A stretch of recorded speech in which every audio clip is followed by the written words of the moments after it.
এবার বিয়েটা সহজ করে ফেলেন।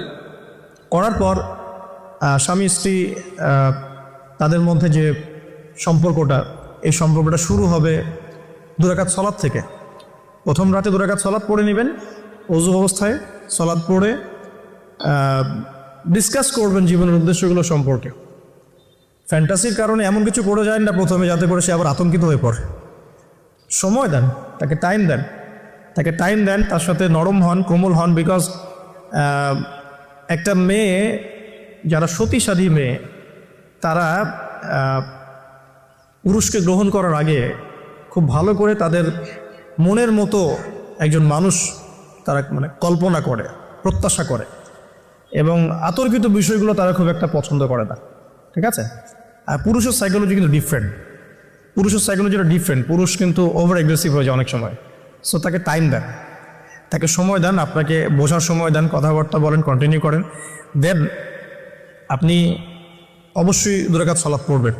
সালাত পড়ে আল্লাহর কাছে দোয়া করবেন দুজনে।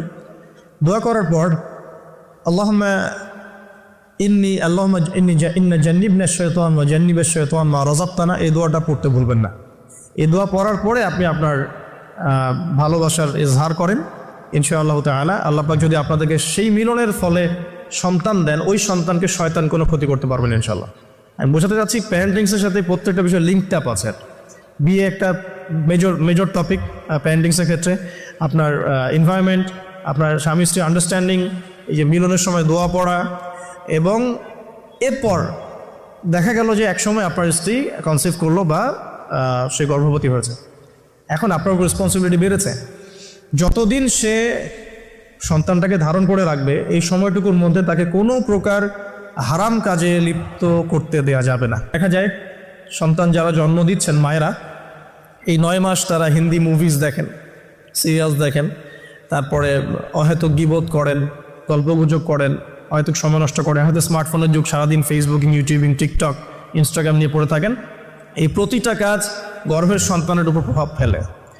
প্রত্যেকটা কাজ গর্ভের সন্তানের উপর প্রভাব ফেলে। ইভেন মায়ের যদি মন খারাপ থাকে, বাচ্চা ভিতরে কষ্ট পায়। মা যদি প্রফুল্ল থাকে, হাসি খুশি থাকে, বাচ্চা কিন্তু ভিতরে ভালো থাকে। মেডিকেল সায়েন্স পড়েন, আমরা প্যারেন্টিংস নামে একটা বই সাজেস্ট করছি, ওই বইটা পড়ে দেখেন, ডিটেলস সব লেখা আছে। তো মায়ের এখানে সময় কাটানোটা খুব ইম্পর্টেন্ট। কীভাবে আমরা সময় কাটাচ্ছি? গর্ভবতী অবস্থায় এই 9 মাস মায়েদের উচিত বেশি বেশি কোরআন তেলাওয়াত করা, আল্লাহর জিকির আজগার করা, নামাজ না ছাড়া, হ্যাঁ, ভালো কিছু দেখা, ভালো কিছু শোনা, যত রকম হারাম এবং কবিরা গুনাহ আছে এগুলো থেকে দূরে থাকার চেষ্টা করা।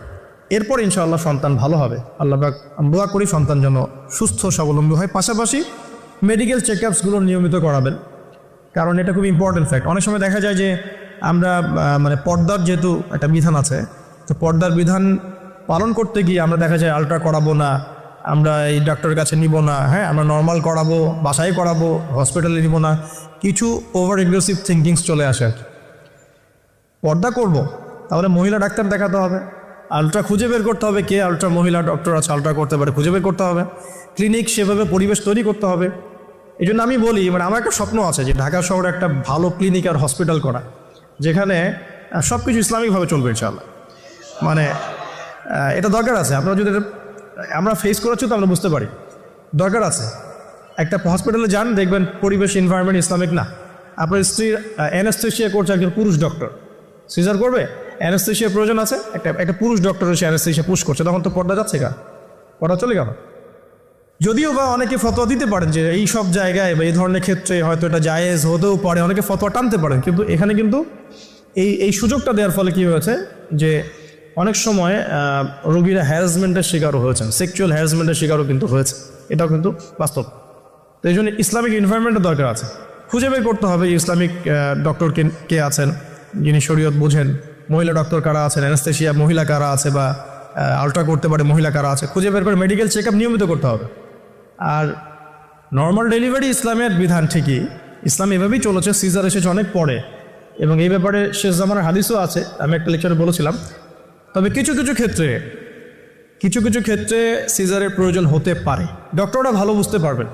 তবে এখানে দেখা যায় সাইকোলজিক্যালি অনেক সময় ডক্টররা কী করেন, রোগীদের সাথে একটু সাইকোলজিক্যাল টর্চার শুরু করেন আর কি, ভয় দেখানোর একটা প্রবণতা দেখা যায়। পরে আমরা বলি আচ্ছা ঠিক আছে করে ফেলেন। তো এখানে একটা বিজনেস জড়িত আছে, আপনারা খুব ভালো করেই জানেন এখানে একটা বিজনেস জড়িত আছে। আর যখন একটা মায়ের একটা সিজার হয়ে যায়, পরবর্তী বাচ্চাগুলো কিন্তু নর্মাল হওয়া খুব ডিফিকাল্ট, এবং তার সারা জীবন একটা হ্যাসেল তাকে পোহাতে হয়। যাদের হয়েছে তারা জানে। তো আর নর্মাল হলে আপনি যে আমাদের আগে দাদি নানি দেখবেন 11টা বাচ্চা, আমার নানির 11টা বাচ্চা, 12টা বাচ্চা আমার নানির, আর এক নানির আমার 11টা বাচ্চা, সব নর্মাল, কোনো সমস্যা হয়নি। তারা কিন্তু ফ্রেশ খাবার খেতেন, ভালো এনভায়রনমেন্টে থাকতেন, কায়িক পরিশ্রম করতেন, তারা ফিজিক্যালি স্ট্রং ছিলেন। এখনকার মেয়েরা এমন নয়, ফিজিক্যাল স্ট্রাকচার দুর্বল, কায়িক পরিশ্রম কম, ফুড হ্যাবিট ভালো না, ঠিক আছে, ফুড হ্যাবিটটা টোটালি অনইসলামিক, ঘুমের ঠিক নাই, খাবার ঠিক নাই, হ্যাঁ, এক্সারসাইজ নাই, অনেক কিছুই নাই। দেখবেন তারা ফিজিক্যালি উইক, মেন্টালি উইক, তখন দেখা যাচ্ছে সিজারের প্রয়োজন হয়, নর্মাল ডেলিভারি করতে পারে না। এই জায়গায় ডিফার করবে আমাদের ক্ষেত্রে। আমরা চেষ্টা করব যে আমাদের মানে পরিবারকে ভালো খাবার খাওয়াতে, ভালো রুটিনে চলতে, এবং ভালো মেডিকেল চেক আপ করাতে, যাতে করে নর্মালি হয়। দেখবেন বাইরের বিশ্বের কান্ট্রিগুলোর মধ্যে কিন্তু খুবই কম সিজার হয়, খুব কম। কানাডায় দেখেন, আমেরিকায় দেখেন, ব্রিটেনে দেখেন, জার্মানিতে দেখেন, ফ্রান্সে দেখেন, খুবই কম সিজার হয়। যদি জটিলতা খুব বেশি দেখা যায় তখন তারা সিজার করতে চায়, এর আগে কিন্তু করতে চায় না। তাদের প্রযুক্তি অনেক ভালো, অনেক প্রযুক্তি আছে। আমরা কেন এই জায়গায় মানে এভাবে একটা জুলুমের শিকার হচ্ছে, এটা আমাদের ভাবা উচিত। এবং আমার মনে হয় যে ইসলামিক এনভায়রনমেন্টের এই যে আপনার মেডিকেল সেক্টরগুলো গড়ে তোলা উচিত। এখানে যাদের সামর্থ্য আছে তাদের এইসব প্রজেক্টে হাত দেওয়া যেতে পারে। আল্লাহ পাক আমাদেরকে তৌফিক দেন ঘোরা। তো এরপরে যখন সন্তান হয়ে যাবে, প্রথম কাজই দেখবে, সন্তান হওয়ার পরেই তাকে নিয়ে হই উল্লাহ শুরু হয়। হ্যাঁ, টানা হেঁচড়া, এটা ওইটা, কী বলবো, অপারেশন থিয়েটারে হয়তো কথাবার্তাগুলো হয়, এই কথাগুলো সন্তানের কানে প্রবেশ করে। অথচ সুন্নাহ হচ্ছে সন্তান হয়ে গেলে তাকে নিয়ে আল্লাহর কাছে দোয়া করার পর তার কানে আল্লাহু আকবার, আল্লাহু আকবার, আশহাদু আল্লা ইলাহা ইল্লাল্লাহ, আমরা যে আযান দিই আশহাদু আন্না মুহাম্মাদুর রাসূলুল্লাহ, এটা কানের মধ্যে শোনানো। এটা একটা সুন্নাহ, গুরুত্বপূর্ণ সুন্নাহ। তারপর তাকে তাহনিক করা উচিত। তাহনিক তো আমরা উঠেই গেছে সমাজ থেকে, তাহনিক আবার কী জিনিস? ডক্টররা তারিখ শুনলে আটকে উঠবে। তাহনিক হচ্ছে যে কোনো আলেম, কোনো বুজুর্গ, যিনি পরহেজগার, আল্লাহওয়ালা, মারেফতওয়ালা মানুষ, তিনি খেজুর বা কোনো মিষ্টি জাতীয় মধু, খেজুর, এই টাইপের কিছু একটু চিবিয়ে বাচ্চার জিহ্বার মধ্যে একটু খালি লাগিয়ে দিবে, এটা তাহনিক সুন্নাহ।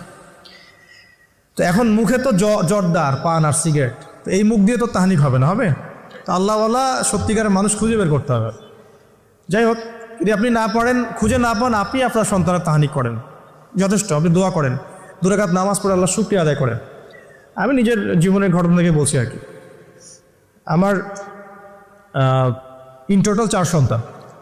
1 সন্তান আল্লাহ নিয়েছেন, 1 সন্তান আল্লাহর কাছে আছেন, জন্মের পরেই আল্লাহ পাক তাকে নিয়েছেন, আলহামদুলিল্লাহ। ইনশাআল্লাহ তার সাথে আমাদের জান্নাতে দেখা হবে ইনশাআল্লাহ। আর এখন আমার 1 মেয়ে এবং 2 ছেলে। তো প্রত্যেক ছেলে এবং মেয়ের সময় ওয়াইফকে ঢোকানো হয়েছে, আমি জায়নামাজেই, যতক্ষণ পর্যন্ত বাচ্চা আমার হাতে আসে না আমি জায়নামাজেই ছিলাম। এবং আমি দেখেছি যে আল্লাহ যে আছেন, আল্লাহ যে মানুষের এত কাছে, আল্লাহ যে দোয়া কবুল করেন, শোনেন, মানে আমি হৃদয় থেকে উপলব্ধি করেছি। এই কথাগুলো তো বোঝানো যাবে না, এগুলো তো আমি কোনো দলিল বা প্রমাণ দিয়ে আপনাকে বোঝাতে পারবো না। এটা আপনি ফেস করলে না, ফিল করলে বুঝতে পারবেন।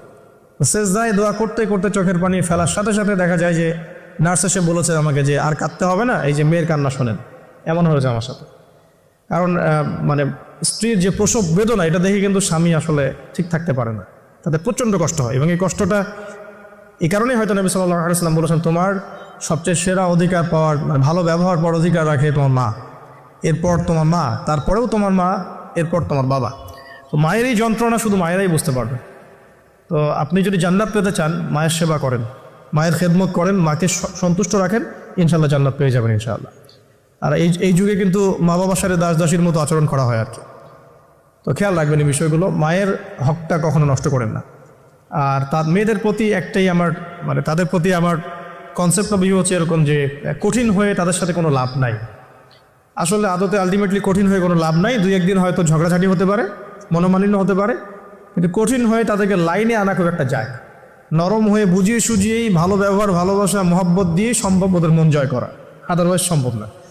আসুন, এরপরে আজান হবে, তাহনিক হবে, 7ম দিনে গিয়ে আপনি আকিকা করবেন। যদি করতে না পারেন 14 দিনে, যদি তাও করতে না পারেন 21, এভাবে সুযোগ আছে আকিকা করার। তবে 7ম দিনে আকিকা করা সুন্নাহ। আকিকাটা কি? এটা হচ্ছে আপনার সন্তানের জানের বদলে একটা জানের উৎসর্গ। ছেলে হলে দুটো খাসি, মেয়ে হলে একটা। কারণ কি, মেয়েদের রোগ প্রতিরোধ ক্ষমতা কিন্তু এমনিই বেশি, ছেলে বাচ্চার রোগ প্রতিরোধ ক্ষমতা কিন্তু কিছুটা কম। এখানে দুটো খাসি উৎসর্গ করা হচ্ছে আল্লাহর কাছে, এখানে মেয়েদেরকে ছোট করা হচ্ছে না। তসলিমা নাসরিন টাইপের মেয়ে থাকলে বলতে পারো যে হ্যাঁ এটা ছোট করা হচ্ছে, তো আশা করবো যে আমাদের এখানে এমন কোনো মেয়ে নাই। এখন আকিকার পর কি মাথা মুন্ডন করা। মাথা মুন্ডন মানে একটা চুল থাকে, চুলটা কষ্ট দেয়, ডক্টরাই বলেন এই চুলটা কিন্তু বাচ্চাদেরকে কষ্ট দেয়, এই চুলটাকে কামিয়ে ফেলা। যদি মাথায় কোনো প্রবলেম থাকে ডক্টর বলে না এখন করার দরকার নাই, সেটা আলাদা ইস্যুস, কিন্তু নর্মালি কামিয়ে ফেলা উচিত। এবং চুলের ওজন করতে হয়, এই চুলের ওজনের সমপরিমাণ রূপা আল্লাহর পথে সাদাকা করতে হয়, এটা সুন্নাহ। তো এটা করবেন। তারপরে আকিকা করলেন, আকিকা আপনি যেভাবে গোশত বন্টন করেন সেভাবেই করবেন। বাচ্চা এখন জন্ম হয়েছে, আপনাদের নতুন অধ্যায় শুরু, এই প্যারেন্টিংস আপনার এখন শুরু হচ্ছে। এখন আপনার জন্য প্যারেন্টিংস বইটা আমি সাজেস্ট করছি এবং আমি কিছু বলে দিচ্ছি। দেখুন, আদম আলাইহিস সালামের দুই ছেলের সম্পর্কে প্যারেন্টিংসের মধ্যে কথা এসেছে। আদম আলাইহিস সালামের দুই ছেলের সম্পর্কে কিন্তু কথা এসেছে। এক নম্বর হাবিল কাবিলের ঘটনা মনে আছে? দুই সন্তান পরস্পরে হিংসা বশত কিন্তু এক ভাই এক ভাইকে হত্যা করে ফেললো। যদি আপনাদের একাধিক সন্তান থাকে, কারো প্রতি পক্ষপাতিত্ব করতে চায় না, তাহলে কিন্তু হাবিল কাবিলের মতো সম্পর্ক করে উঠবে আর কি। আর এই যুগে তো হাবিল কাবিলের সম্পর্ক এখনও চলছে, এখানে বহু কাবিল ঘুরে বেড়াচ্ছে দাড়ি টুপি নিয়েই, তাই না? এখন হাবিল কাবিল সম্পর্ক তো এখন আছে আর কি। কুরবানি কবুল হচ্ছে, আমারটা হচ্ছে না কেন? খেদমত হচ্ছে, আমি পারছি না কেন? মানুষ ওখানে ছুটছে, আমার কাছে আসে না কেন? ওই ওয়াজে 2 লাখ লোক হচ্ছে, আমার ওয়াজে হচ্ছে না কেন? হাবিল কাবিল সম্পর্ক তো আছেই আর কি। তো কাবিল কি করবে? হাবিলকে এলিমিনেট করার চেষ্টা করবে, হাবিলকে দুনিয়া থেকে সরাতে হবে, তাহলে সে সফল, তার ধারণা এমন। অথচ এই কাজের ফলে কি হয়েছে, তার আমল নামে সমস্ত খুনের গোনা কিন্তু যাচ্ছে একটা একটা করে। আর সেম জিনিস আমাদের সাথেও হয়েছে, আমাদেরকে এলিমিনেট করার চেষ্টা করা হয়েছে। আলহামদুলিল্লাহ আল্লাহ রাব্বুল আলামিন সেটা করতে দেন নাই। আল্লাহ পাক সবসময় সত্যের সাথে থাকেন, অনেস্টির সাথে থাকেন। আল্লাহ পাক সবসময় নূর এবং মারিফতওয়ালা মানুষের সাথেই থাকেন। আল্লাহ পাক কখনোই ইবলিস এবং কাবিলের সাথে থাকেন না। আল্লাহ পাক বোঝার তৌফিক দেখ। সামনে যান, নূহ আলাইহিস সালামের জীবনেও কিন্তু প্যারেন্টিংস আছে। দেখেন, এক সন্তান ইসলাম কবুল করছে না, তো এমন হতে পারে যে দীর্ঘদিন আমার একাধিক সন্তান, আমি আমার সর্বোচ্চ পরিশ্রম করছি সন্তানের পিছনে, তাদের ভরণ পোষণ, খাওয়া দাওয়া, এডুকেশন সব কিছু, তারপরেও জীবনের এক পর্যায়ে গিয়ে একজন বিভ্রান্ত হয়ে গেছে। এটা হতে পারে, এটারও সুযোগ আছে, এতে আপনি দোষী হবেন না ইনশাআল্লাহ, কারণ আপনি আপনার চেষ্টাটা অব্যাহত রেখেছিলেন। তো একটা কথা বলতে ভুলে গেলাম যে ওই যখন হাবিল কাবিলের কথা এসেছে তখন একটা কথা বলতে ভুলে গেছি যে ওই ইউসুফ আলাইহিস সালামের কথা মনে আছে নিশ্চয়ই। ইউসুফ আলাইহিস সালামের বাবার কিন্তু 12 সন্তান। এই যে 11 সন্তান, 11 ভাই যে ইউসুফ আলাইহিস সালামের এগেনস্টে যে ষড়যন্ত্র করছে, কারণ কি? কারণ বাবা ইউসুফকে খুব বেশি ভালোবাসে, বাবা ইউসুফকে অনেক আদর করে, তার খুব খুব চমৎকার সুন্দর দেখতে। এমন হয় না যে একটা বাচ্চা খুব সুন্দর, বা আপনার বড় মেয়ে আপনি বেশি আদর করেন, একটু বেশি আদর করেন, হ্যাঁ। তো এই জায়গাটা কিন্তু সতর্ক থাকতে হবে যে সন্তান একাধিক হয়ে গেলে আবার হিংসাত্মক মনোভাব গড়ে না ওঠে। এই জন্যে ছোটোবেলা থেকে শিক্ষা দিতে হবে যে সে তোমার বড় আপু, সে তোমার ভাই, হ্যাঁ। সবাইকে একটা ইনসাফ প্রতিষ্ঠা করতে হবে। কোরআনে অনেক দলিল আছে।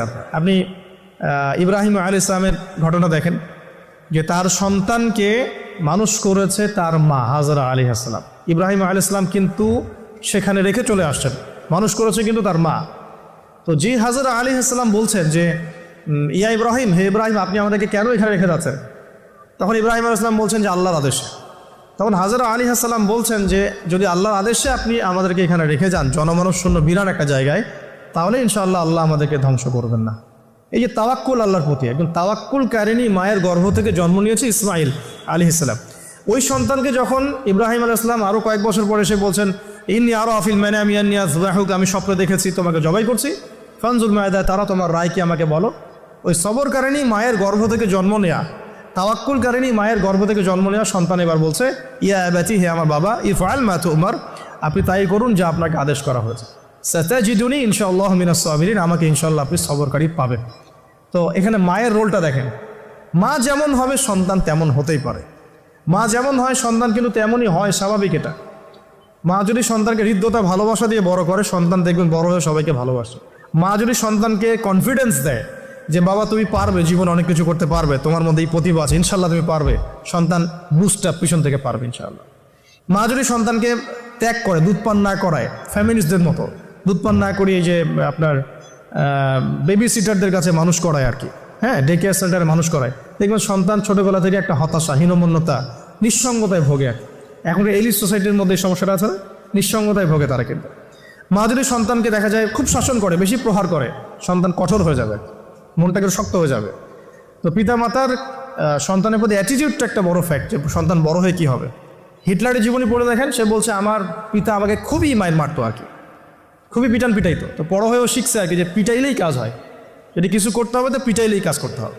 এরপরে সে যে পিটানো শুরু করছে সবাইকে মনে হয়। কিছু কিছু ক্ষেত্রে অবশ্য কাজ হয়েছেও, হ্যাঁ, আমরা মনে করি কিছু ক্ষেত্রে কাজ অবশ্য হয়েছে। তো আসলে সবসময় ওয়াজ নসিহত করে কাজ হয় না, মাঝে মাঝে মায়ের দরকার আছে। তো ওই মায়ের পাওয়ার যখন আমাদের কাছে আসবে, আমরাও মারবো ইনশাআল্লাহ। এখন সবর করতেছি আর কি, এখন শুনতেছি আর কি। আচ্ছা, এবার আসেন সামনে। এই যে সন্তান জন্ম নিল ইসমাইল আলাইহিস সালাম, হাজরা আলাইহিস সালামের গর্ভ থেকে, মা যেমন হলো সন্তান তেমন হলো কিন্তু।